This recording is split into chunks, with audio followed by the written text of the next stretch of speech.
video muna natin kung paano nililinis yung dynamite.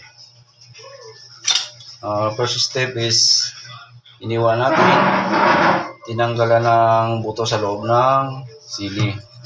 Ngayon, pangalawang gagawin natin, uhugasan natin ang loob ng sili para hindi naman ganun kaanghang.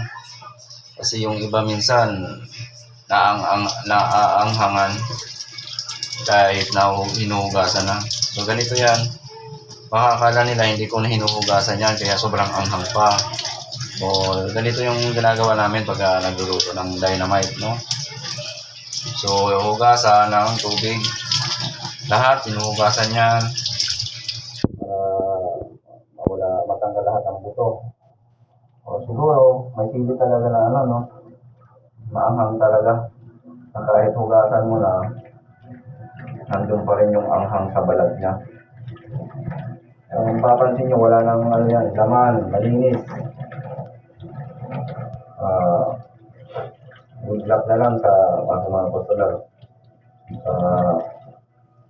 Makakain ng maanghang pa rin. Siguro, sili na talaga. Nasa sili na yan kung maanghang talaga. Kasi may sili talaga na nasa buto lang ang anghang. Kung balat wala na.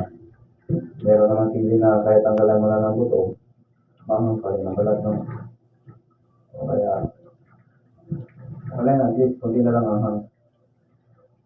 Sabi nga naman nila,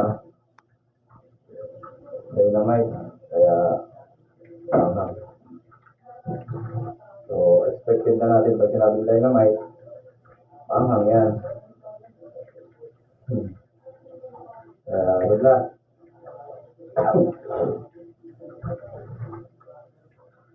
Salamat sa ating mga supporters pala, mga viewers natin. Thank you pala sa inyo. Okay. Thank you lang. Thank you.